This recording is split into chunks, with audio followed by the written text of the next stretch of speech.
On Monday, October 7, 2024, the president of the Cameroon Football Federation, FECAFOOT, Samuel Eto'o, was received at Unity Palace, Cameroon's presidency, by the Minister of State, Secretary General of the Presidency of the Republic, Ferdinand Ngongo. This was under the very high instructions of the President of the Republic, Paul Biya. The five-man working session concerned the Minister of State, Secretary General of the Presidency of the Republic, Ferdinand Ngongo, the Minister in charge of missions at the Presidency, Philippe Mbangamboa, the Deputy Director of the Civil Cabinet of the Republic, Oswald Babuke, and the Minister of Sports and Physical Education, Professor Narcisse Mwele Kombi. It is worthy to note that Samuel Eto'o was taking part in the working session in his capacity as the president of FECAFOOT.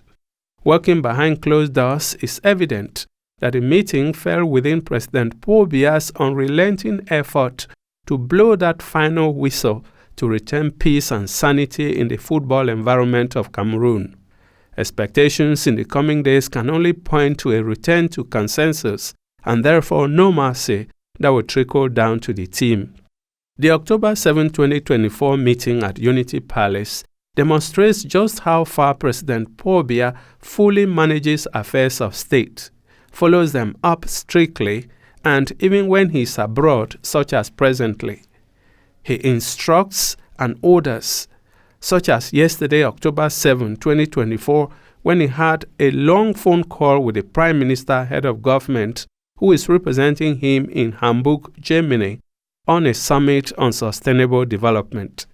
Barely recently, the head of state took an active part in celebrations marking the landings at Provence, France, where he gave a keynote speech on behalf of his African peers. This activity followed yet another, and still in France, where he was personally invited by his French opposite number, Emmanuel Macron, and the president of the International Olympic Committee to participate in the Paris Olympic Games 2024. And it was barely weeks before the head of state headed for Beijing, China, for the Forum on China-Africa Cooperation for CAC. For 2 days of intensive activities, the president shared, exchanged, and granted several audiences to Chinese business executives. After the summit, it was only but normal that he would take a well-deserved rest in Europe, from where he is actively working for the general good of Cameroonians. Contrary to rumors circulating on social media, radio and television channels, the president is safe and sound in Europe and continues to inundate his offices at Unity Palace with instructions, minuted documents, and signed orders. And this isn't the first time that the Cameroonian leader has traveled and continued to work for his people who voted him en masse in 2018.